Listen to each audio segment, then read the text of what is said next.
मैं हूं डॉक्टर फैजी और आप देख रहे हैं channel riot classes. Channel riot classes के कोर्स कोड 01 में आपका स्वागत है। चैप्टर 25 है सॉल्यूशन। क्लियर है? और वीडियो सीरीज VSTH का 6th एपिसोड है। इसके पहले आप 5th एपिसोड में नॉर्मलिटी पढ़ रहे थे, नॉर्मलिटी पे क्वेश्चन बना रहे थे। आगे भी हम लोग नॉर्मलिटी पे क्वेश्चन एक दो बनाकर फिर आगे देखेंगे। क्लियर है? नॉर्मलिटी पर एक क्वेश्चन हम आपको दे रहे हैं कि मान लेते हैं एक ऑक्जेलिक एसिड है, ठीक है, 12.6 ग्राम है और 500 ml में उसे डिजॉल्व किया गया है इतना पानी में कि 500 ml हो गया है, 500 ml सॉल्यूशन बनाया है। तो उसकी नॉर्मलिटी बताइए। क्वेश्चन है find the normality, find the normality of 12.5 gram COOH whole to oxalic acid dot 2H2O. Find the normality of 12.5 gram oxalic acid. इसको हम कह सकते हैं हाइड्रेटेड ऑक्जेलिक एसिड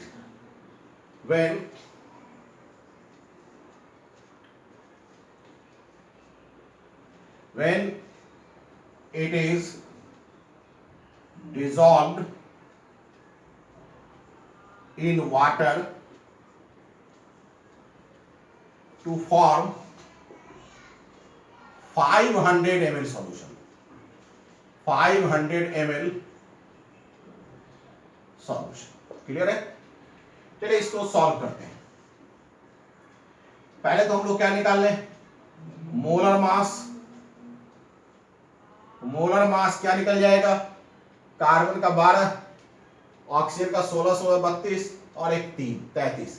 तो हम लिख सकते हैं 12 plus 32 plus 1 into 2 plus 2 into 18, इतना हो जाएगा। जरा सॉल्व करिए।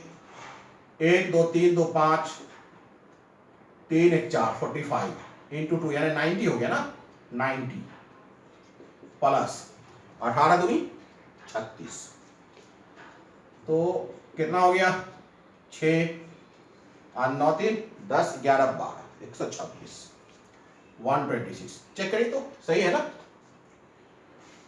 कार्बन का 12, ऑक्सीजन का 16 16 32, एक हाइड्रोजन है, तो ये तो हो गया COOH का।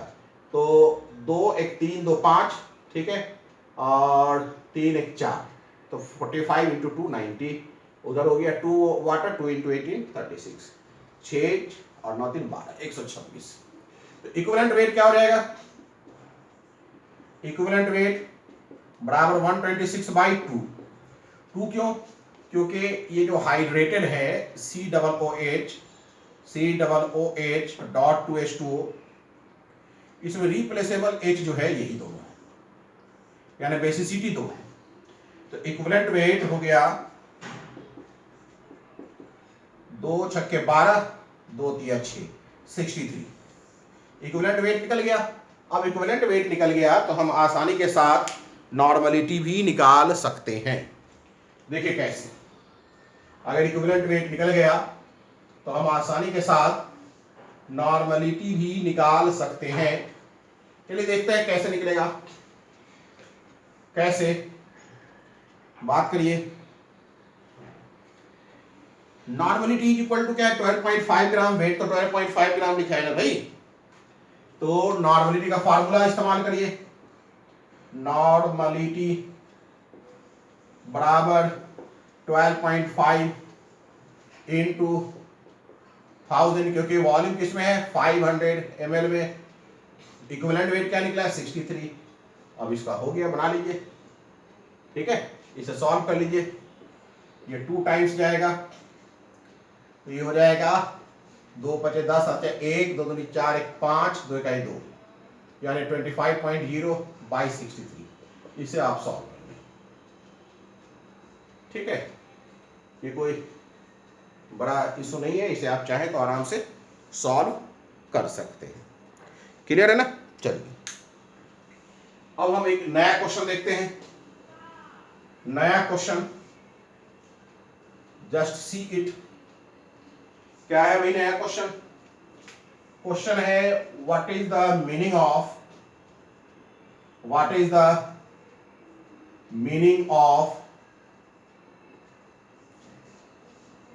ठीक है 5n,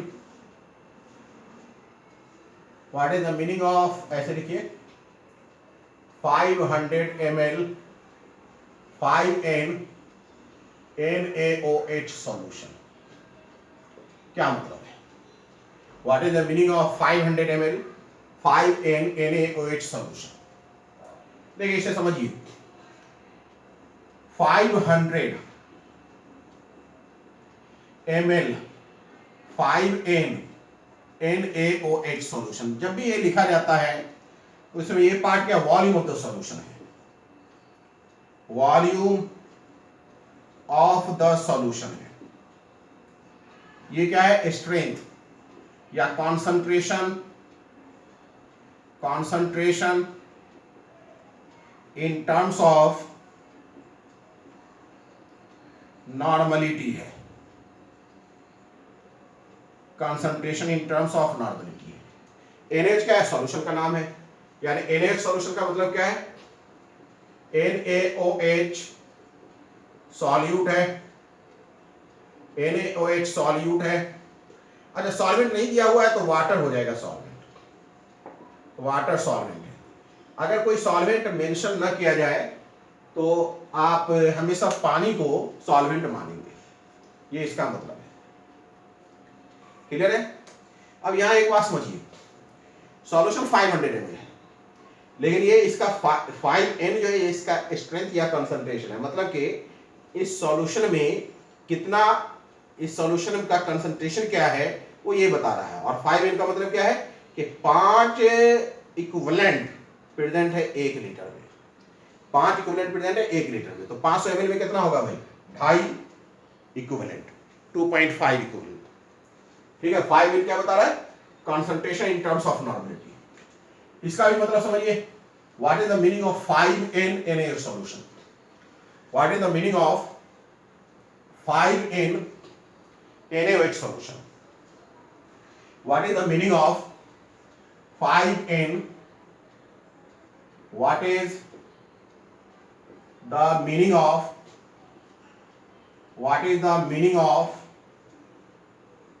5n NaOH solution, what is the meaning of 5n NaOH solution?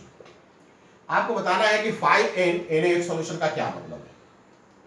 5n NaOH solution का मतलब समझिए, देखिए n का मतलब है नॉर्मल, ठीक है, 5n को हम लिख सकते हैं 5 नॉर्मल सॉल्यूशन, 5 नॉर्मल, n मतलब नॉर्मल, 5 मतलब 5 नॉर्मल। क्लियर है? ठीक है, n यानी कि नॉर्मल का मतलब है, नॉर्मल का मतलब है 1 equivalent present in 1 litre solution, 1 litre solution. याद करिए मोलर में क्या था, 1 मोल प्रेजेंट इन 1 लीटर सॉल्यूशन, यहां 1 इक्विवेलेंट है, या 1 ग्राम इक्विवेलेंट वेट भी बोल सकते हैं। अगर वैसे ही n/2 लिख दे तो इसका मतलब है सेमी नॉर्मल, सेमी नॉर्मल। इसका क्या मतलब हो जाएगा, 1/2 equivalent present in 1 litre solution, present in 1 litre solution, present in 1 litre solution. Clear है? n/10 कह दे तो क्या हो जाएगा, n/10, जैसे वहां भी m/10 मैंने बताया था, ठीक है, वैसे ये क्या है, n/10। n/10 का मतलब क्या हो जाएगा, बोलिए, डेसी। n/10 का था deci normal solution, deci normal solution, यानी 1/10 equivalent present in 1 litre, present in 1 litre solution, 1/10 deci normal, 1/10 equivalent present in 1 litre solution. n/5 क्या हो जाएगा? Penti normal, n/5 penti normal. अगर हम n/5 की बात करें, n/5 क्या हो जाएगा? पेंटी नॉर्मल, पेंटी नॉर्मल, n/5 का तो पेंटी नॉर्मल, यानी कि 1/5 equivalent present in 1 litre solution, present in 1 litre solution. तो इस तरीके से आप normal solution, pentinormal, decinormal, centinormal, इस तरीके का आप टर्म देखेंगे। क्लियर है? चलिए अब एक क्वेश्चन बनाते हैं। क्वेश्चन है, फिर एक नया क्वेश्चन। अरे क्वेश्चन के पहले मैं एक डिस्कशन कर लूं, डिस्कशन करता हूं, एक डिस्कशन करता हूं।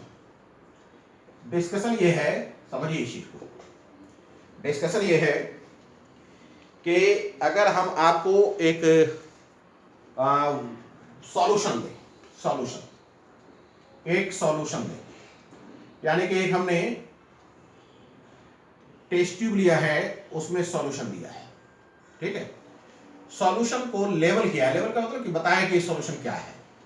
सॉल्यूशन हमने लिया है 200 ml, 200 ml 0.5 NaHCl, ये मैंने बताया, 200 ml 0.5 NaHCl। इस तरीके से अगर कोई लिखा हुआ मिलेगा आपको, तो आप इसमें वॉल्यूम 200 ml मानेंगे, 0.5 N नॉर्मलिटी है, HCl सॉल्यूशन है। ये तो आपको अभी बताया, जान रहे हैं। क्वेश्चन ये नहीं है। क्वेश्चन क्या है? क्वेश्चन मैंने कहा है कि how many equivalents are present, how many equivalents are present in solution, are present in given solution, are present in given solution. आपको बताना है कितना इक्विवेलेंट्स इस गिवन सॉल्यूशन में मौजूद है। How many equivalents are present in given solution, ठीक है, इक्विवेलेंट। चलिए बात करते हैं कितना इक्विवेलेंट इसमें मौजूद है, इस पर बात कर लिया जाए। 200 ml 0.5 N है, याद रखिएगा, है ना। 200 ml 0.5 N, मैं भूल ना जाऊं तो लिख लेता हूं यहाँ 200 ml 0.5 N। क्लियर है? तो देखिए इसमें नंबर ऑफ इक्विवेलेंट की बात की गई है। नॉर्मलिटी क्या दिया हुआ है? नॉर्मलिटी क्या दिया हुआ है भाई? 0.5। मुझे निकालना क्या है? Number of equivalent. अच्छा, ml में दिया हुआ है वॉल्यूम, 200 इंटू 1000 कर लेंगे, ठीक है। इसे कैंसिल करिए तो नंबर ऑफ इक्विवेलेंट हो जाएगा, number of equivalent, number of equivalent बराबर हो जाएगा 0.5/5, मतलब 0.1, है कि नहीं। नंबर ऑफ इक्विवेलेंट क्या निकल जाएगा? 0.5/5 यानी 0.1। ये नंबर ऑफ इक्विवेलेंट मिल जाएगा। तो अगर हम चाहें तो किसी गिवन सॉल्यूशन में कितना नंबर ऑफ इक्विवेलेंट है ये भी पता लगा सकते हैं। क्लियर है? कितना नंबर ऑफ इक्विवेलेंट है ये भी हम पता लगा सकते हैं। चलिए अब डिस्कशन एक और करते हैं। इनफैक्ट डिस्कशन धीरे धीरे क्वेश्चन की शक्ल ले लिया था, एक और डिस्कशन करते हैं। डिस्कशन जा चेक करिएगा। मैं ये कहता हूं नॉर्मलिटी, जिसे हम एन से भी इंडिकेट करते हैं, एन लिख देते हैं ना, N is equal to number of equivalent upon volume in litre, ठीक है। तो अगर हम थोड़ा कैलकुलेशन करें तो नंबर ऑफ इक्विवेलेंट बराबर मुझे मिलेगा n इंटू वी। वी किस में है? In litre. तो ये एक बड़ा इंपॉर्टेंट फार्मूला है। किसी भी सॉल्यूशन का अगर नॉर्मलिटी दिया हुआ है, उसका वॉल्यूम लीटर में लेकर गुना कर दें तो ये क्या मिल जाएगा आपको? क्या मिल जाएगा? ये मिल जाएगा नंबर ऑफ इक्विवेलेंट। क्या मिल जाएगा? नंबर ऑफ इक्विवेलेंट मिल जाएगा। क्लियर है? अब आगे देखिए, मैं फिर इसे डिस्कस करता हूं। नॉर्मलिटी का जो दूसरा फार्मूला है वो ये है। नॉर्मलिटी का दूसरा फार्मूला जो है वो है normality is equal to number of equivalent upon volume in ml into 1000, है कि नहीं? अगर मैं इसे n से इंडिकेट कर लूं बराबर n, तो क्या मैं लिख सकता हूं number of equivalent is equal to n into v in ml upon, देखिए n v हो गया ना, अपॉन 1000 कर ले, नंबर ऑफ इक्विवेलेंट बराबर 1000। क्लियर है? ठीक है, कहीं कोई दिक्कत? अब क्या मैं इसे लिख सकता हूं, समझिएगा इस चीज को। क्या मैं, या ऐसा करें, नंबर ऑफ इक्विवेलेंट इंटू 1000 रख लें बराबर दिस मच। तो अब क्या हो जाएगा भाई? ये हट जाएगा ना n।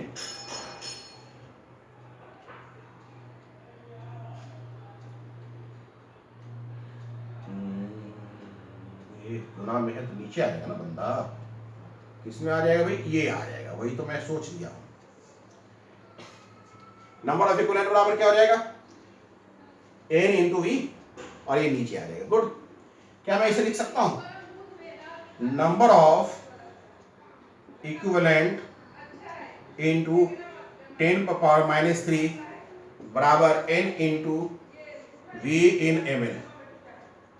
क्या मैं इसे लिख सकता हूं number of equivalent 10⁻³ equivalent is equal to n into V in ml? अच्छा, 10⁻³ को मिली कहते हैं, तो क्या मैं लिख सकता हूं नंबर ऑफ मिली इक्विवेलेंट बराबर n into V in ml? बिल्कुल लिख सकते हैं। तो नंबर ऑफ मिली इक्विवेलेंट का ये फार्मूला हो जाएगा। अगर वॉल्यूम ml में हो तो नॉर्मलिटी के साथ अगर आप गुना करेंगे तो इक्विवेलेंट की जगह वो मिली इक्विवेलेंट आएगा। ये ही एग्जामिनेशन में या क्वेश्चन में ज्यादातर ये फार्मूला इस्तेमाल होता है, नंबर ऑफ मिली इक्विवेलेंट। अगर गौर से सुनिए, अगर वॉल्यूम मिलीलीटर में है तो जो इन दोनों को गुना करेंगे तो एक मिली इक्विवेलेंट आएगा, और अगर वॉल्यूम लीटर में है इन दोनों को गुना करेंगे तो इक्विवेलेंट आएगा। पहले वाले डिस्कशन में इक्विवेलेंट आया था, अब ये मिली इक्विवेलेंट आया। क्लियर है? तो इसे आप लिख ले, एक बार फिर समझा दें। नॉर्मलिटी का मतलब n is equal to number of equivalent upon volume in ml into 1000। Clear है? मैंने क्या किया कि ये 1000 को नीचे ले आया। नंबर ऑफ इक्विवेलेंट बराबर क्या है? n into V in ml। क्या मैं लिख सकता हूं नंबर ऑफ इक्विवेलेंट इंटू 10⁻³ बराबर n इंटू वी। 10⁻³ और इक्विवेलेंट का मतलब क्या होगा? मिली इक्विवेलेंट। 10⁻³ का मतलब ही मिली होता है, तो मिली इक्विवेलेंट, तो number of milli equivalent is equal to n into V in ml। Clear है?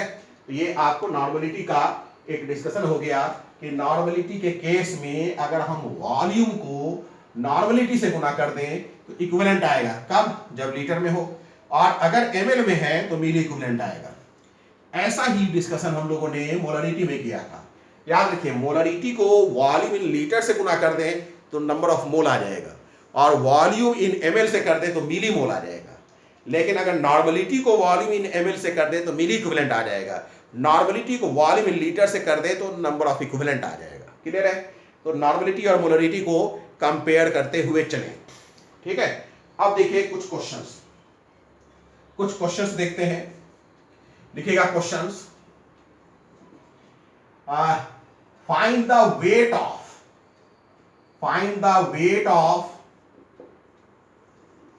Weight of find the weight of HCl in 200 ml. Find the weight of HCl in 200 ml. 0.5 in HCl solution. HCl solution 200 ml 0.5 n HCl solution है. आपको weight of HCl बताना है. बड़ी सीधी सी बात है. Normality पहले HCl का आप ये निकाल लीजिए, बैलेंस फैक्टर या N factor. N factor HCl का, एन फैक्टर ऑफ HCl बराबर 1 है. नॉर्मलिटी कितना है? 0.5 दिया हुआ है. वेट ऑफ HCl मुझे निकालना है इनटू 1000. फार्मूला इस्तेमाल कर रहे हैं डायरेक्ट. अपॉन मोलर मास कितना है? 36.5 इनटू 200 ml सॉल्यूशन है इनटू एन फैक्टर 1 है. एन फैक्टर क्या है? 1 है. तो बहुत आसानी से वेट ऑफ HCl बराबर हो जाएगा 0.5 इंटू 36.5 इंटू 200 अपॉन 1000. इसे आप खुद सॉल्व करिए. 5 से करिए 0.1 आ जाएगा, यानी कि 3.65 ग्राम HCl होगा. इतना HCl होगा. तो इस तरीके से आप वेट ऑफ HCl निकाल सकते हैं. Next question. नेक्स्ट क्वेश्चन है find the weight of H3PO4. Find the weight of H3PO4. लिखिएगा find the weight of H3PO4. Question है find the weight of H3PO4 in 400 ml 0.98 n H3PO4 solution. H3PO4 solution. तो इसका भी पहले देखिए भाई कैसे सॉल्यूशन होगा.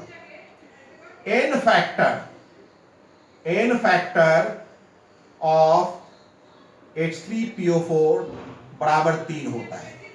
H3PO4 में रिप्लेसेबल H एटम कितना है? Replaceable H atom is equal to 3 है. तो एन फैक्टर 3 है. तो आपको क्या निकालना? वेट निकालना है. निकालिए. क्या हो जाएगा? नॉर्मलिटी 0.98 दिया हुआ है. ठीक है. इसका वेट ऑफ HCl की बात करें, वेट ऑफ H3PO4 निकालना है अपॉन मोलर मास 98 हो जाएगा. मोलर मास 98 होगा into 400 ml into 1000 into N factor 3. इसे आप सॉल्व करिए वेट ऑफ H3PO4 के लिए. जैसे ही सॉल्व करिएगा वेट ऑफ H3PO4 आ जाएगा. अब आप इतना तो करेंगे ही, 98 इधर लाएंगे, 400 इधर लाएंगे, गुना के फॉर्म में 3 डिवाइड हो जाएगा, 1000 डिवाइड हो जाएगा, है ना. तो इतना तो आप करिए. मैंने बहुत सारे क्वेश्चंस बनवा दिए. क्लियर है ना. तो इस तरीके से आप नॉर्मलिटी के क्वेश्चन बना सकते हैं. इस तरीके से आप क्या कर सकते हैं? नॉर्मलिटी के क्वेश्चंस बना सकते हैं. एक और क्वेश्चन लिखिए फिर आगे बढ़ते हैं.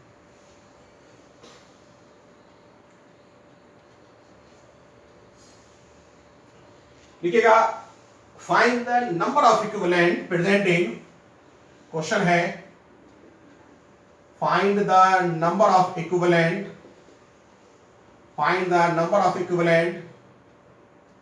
present in 200 ml of 0.2 NH2SO4. अब क्या पूछ रहा है? Number of equivalent. कुछ नहीं करना है. वॉल्यूम को किससे निकाल देना है? वॉल्यूम को डायरेक्ट इसका देखिए, वॉल्यूम को नॉर्मलिटी से गुना कर दीजिए. तो नंबर ऑफ इक्विवेलेंट मुझे निकालना है. वॉल्यूम क्या दिया हुआ है? 200. लेकिन नंबर ऑफ इक्विवेलेंट अगर निकालना हो तो लीटर में इसको कन्वर्ट करिए, यानी 1000 से गुना कर दीजिए, भाग दे दीजिए इंटू 0.2. तो ये हो गया 5 that mean 0.2/5 number of equivalent हो गया। इसे आप चाहें तो सॉल्व कर लीजिए। 1/25 नंबर ऑफ इक्विवेलेंट हो गया। तो चलिए इस तरीके से आप क्वेश्चन बना सकते हैं। एक और क्वेश्चन लिखिए, लिखिएगा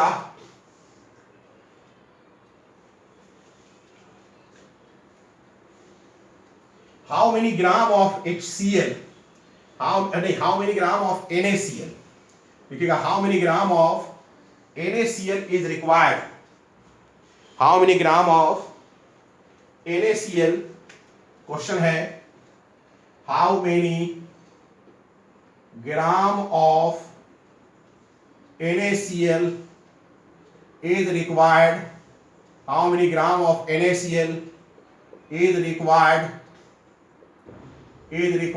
to, how many gram of NaCl is required to prepare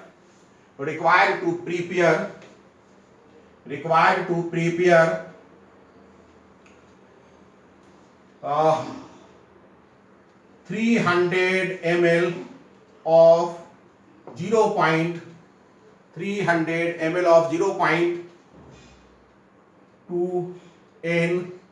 अच्छा NaCl का n फैक्टर होता है कितना 1, तो इसमें मजा नहीं आएगा, Na2SO4 कर दीजिए, थोड़ा n फैक्टर भी बदल जाए, Na2SO4 लिख लीजिए। How many gram of Na2SO4 is required to prepare 300 ml of 0.2 n Na2SO4 solution, Na2SO4 solution. चलिए क्वेश्चन बनाते हैं सॉल्यूशन। अगर इसको क्वेश्चन बनाया जाए तो सबसे पहले हम क्या करेंगे, मुझे वेट चाहिए ना Na2SO4 का, मैं इसका सबसे पहले निकाल लूंगा n फैक्टर। तो मुझे मालूम है n फैक्टर, देख के पता चल रहा है, n factor of Na2SO4 is equal to 2। क्यों भाई, अगर Na2SO4 को तोड़िएगा तो 2Na प्लस 1 SO4 2 माइनस मिलेगा, 2Na प्लस और 1 SO4 2 माइनस मिलेगा। तो बड़ी सीधी सी बात है, क्या इसका मतलब है n फैक्टर 2 है। अब मुझे निकालना है ग्राम में Na2SO4 का वेट, तो मैं नॉर्मलिटी का फॉर्मूला इस्तेमाल करूंगा 0.2 W by Na2SO4 W by Na2SO4 into 1000 upon molar mass of Na2SO4। Na2SO4 का मोलर मास निकालिए, MNA2SO4 कितना हो जाएगा, 23 दूनी 46, सल्फर 32, 64, 4 2 6 6, 4 2 6 2 8 4 12 के 1 1 4 5 3 8 8 से 14 142, 6 2 8 4 12 के 1 1 4 5 3 8 से 14 या 1 6 7 3 10, ठीक है। तो 142 इंटू वॉल्यूम कितना दिया है भैया 300 इंटू n फैक्टर 2। सॉल्व करिए, Na2SO4 के लिए खुद कैलकुलेशन करें, बहुत कराया है, कुछ नहीं है, आप सीधे अरेंज करें, कैलकुलेशन करें, क्लियर है। तो इस तरीके से क्या आपने देखा, नॉर्मलिटी के क्वेश्चंस बन जाते हैं। ऐसा नहीं है कि नॉर्मलिटी के क्वेश्चंस बन गए सारे, अभी हम लोग आगे बहुत सारे और केसेस देखेंगे जिसमें नॉर्मलिटी एक बार फिर वापस आएगा, मोलरिटी एक बार फिर वापस आएगा, क्लियर है। चलिए अब हम लोग देखते हैं नेक्स्ट कॉन्सेंट्रेशन टर्म, देखते हैं नेक्स्ट कॉन्सेंट्रेशन टर्म। अगर आपको याद होगा तो हम लोगों ने सबसे पहले देखा था परसेंट बाय वॉल्यूम, फिर क्या देखा परसेंट वेट बाय वॉल्यूम, तीसरा क्या देखा मोलारिटी, चौथा क्या देख रहे हैं नॉर्मलिटी। ये जो थे ये वो कॉन्सेंट्रेशन टर्म थे जो टेम्परेचर डिपेंडेंट थे, टेम्परेचर डिपेंडेंट क्यों थे, क्योंकि इसमें volume of the solution use हो रहा है। इसमें क्या यूज हो रहा है, volume of the solution. Volume एक ऐसी क्वांटिटी है जो टेम्परेचर से चेंज होता है, तुरंत चेंज होता है। सॉल्यूशन का वॉल्यूम जो है टेम्परेचर बढ़ेगा तो थोड़ा सा फर्क आ जाएगा, जैसे ही वॉल्यूम में फर्क आएगा तो निश्चित रूप से कंसंट्रेशन टर्म में भी फर्क आएगा। इसलिए सबसे पहले हम लोगों ने देखा था टेम्परेचर डिपेंडेंट कंसंट्रेशन टर्म। अब हम लोग देख रहे हैं जो टेम्परेचर इंडिपेंडेंट कॉन्सेंट्रेशन टर्म है, जिसका टेम्परेचर से कोई मतलब नहीं है, टेम्परेचर बदलने के बाद भी उस पर कोई फर्क नहीं पड़ता है, टेम्परेचर इंडिपेंडेंट होता है। क्लियर है? तो लिखिएगा सबसे पहला परसेंट बाई वेट, सबसे पहला अब हम लोग देखते हैं उसका temperature independent, temperature independent, temperature independent concentration term, concentration term, temperature independent concentration term. Temperature independent concentration term की अगर बात करें तो सबसे पहले देखते हैं हम लोग percent by wait, percent by wait, ये पहला देख ले, परसेंट बाई वेट, इसे W बाई W भी इंडिकेट करते हैं। याद कीजिए परसेंट बाई वॉल्यूम का मतलब भाई उसमें वेट टर्म था ही नहीं, तो दोनों वॉल्यूम था, वॉल्यूम ऑफ द सॉल्यूट भी था, वॉल्यूम ऑफ द सॉल्यूशन भी था। सबसे पहला परसेंट बाई वॉल्यूम, जो सबसे पहला हम लोगों ने कंसंट्रेशन टर्म देखा था। ठीक उसी तरीके से ये परसेंट बाई वेट है, इसे वॉल्यूम टर्म कही है नहीं, तो इस केस में weight volume, weight of the solute यानी सॉल्यूट भी वेट में और सॉल्यूशन भी वेट में ही डिस्क्राइब किया जाएगा या एक्सप्रेस किया जाएगा। तो आप अगर चाहें तो परसेंट बाई वेट देख के अपने आप मतलब निकाल सकते हैं। क्या है? How many gram of solute present in 100 gram of solution, या पर 100 ग्राम ऑफ सॉल्यूशन, परसेंटेज है तो 100 का ही मामला बनेगा। ठीक है, तो लिखिए weight of solute present in 100 gram of solution, weight of solute present in 100 gram of solution is known as percent by weight। लिखिएगा weight of solute, weight of solute present in 100 gram, weight of solute present in 100 gram solution, present in 100 gram solution is known as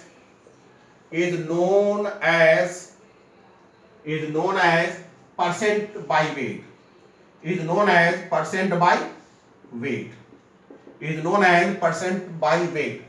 इसका भी उसी तरीके से formula generate हो जाएगा, बार बार formula इसका generate करने की जरूरत नहीं है, हम लोग इतना तो अंदाजा लग ही गया है कि कैसे इसका फार्मूला जनरेट होगा। क्या हो जाएगा? परसेंट बाई वेट बराबर weight of solute upon weight of solution into 100। Direct formula लिख दे रहे हैं ना, इस तरीके का फार्मूला पहले मैंने डिराइव करा रखा है। परसेंट बाई वेट, जिसे परसेंट W बाई W भी लिख सकते हैं, weight of solute, weight of solute upon weight of solution, weight of solute upon weight of solution into 100 कहेंगे।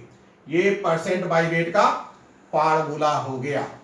परसेंट सिंपल परसेंट है, weight of solute upon weight of solution into 100। एक question बनाइए, लिखिएगा an aqueous solution contain 30% by weight of urea. लिखिए an aqueous solution contain 30% by wait, 30% by weight of urea, and aqueous solution, and aqueous solution, and aqueous solution contain, and aqueous solution contain 30% by weight of urea, and aqueous solution contain 30% by weight of urea, by weight of urea, and aqueous solution contain 30% by weight of urea. Clear है? सबसे पहले तो मैं ये जानना चाहूंगा what does it mean.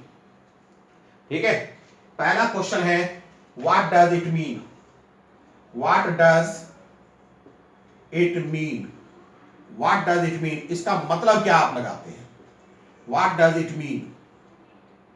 ठीक है, दूसरा मैं ये जानना चाहूंगा कि अगर मैं 7.5 ग्राम सॉल्यूशन ले लेता हूं, 7.5 ग्राम अगर मैं सॉल्यूशन ले लूं तो वेट ऑफ सॉल्वेंट क्या है और वेट ऑफ सॉल्यूट क्या है।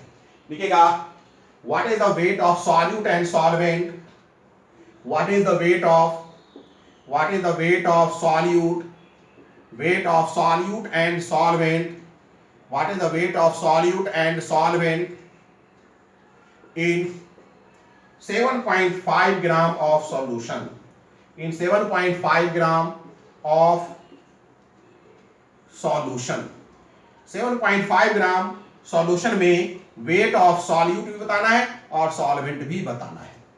क्लियर है? तो सबसे पहले what does it mean, 30% by weight of urea का मतलब यह है कि 30 ग्राम यूरिया 100 ग्राम सॉल्यूशन में मौजूद है। पहला तो मतलब ये। तो इसे लिखिए ए नंबर, ए नंबर लिखेगा, ए नंबर लिखिए, ए नंबर लिखेगा, ए नंबर, ए नंबर, ए नंबर। क्लियर है? ए नंबर में साफ लिखेगा व्हाट डज इट मीन का मतलब कि 30 gram, it means 30 gram of urea, it means 30 gram of urea present in 100 gram of solution, present in 100 gram of solution. पहला का तो यही आंसर है। दूसरा है, दूसरा का निकालिए, 30 क्या परसेंट बाय वेट, 30 है, डायरेक्ट फॉर्मूला पर आइए, बराबर वेट ऑफ सॉल्यूट, ये तो दिया नहीं है, वेट ऑफ सॉल्यूशन 7.5 ग्राम दिया है इंटू 100, तो बहुत आसानी के साथ वेट ऑफ सॉल्यूट निकल जाएगा 30 इंटू 7.5 अपॉन 100।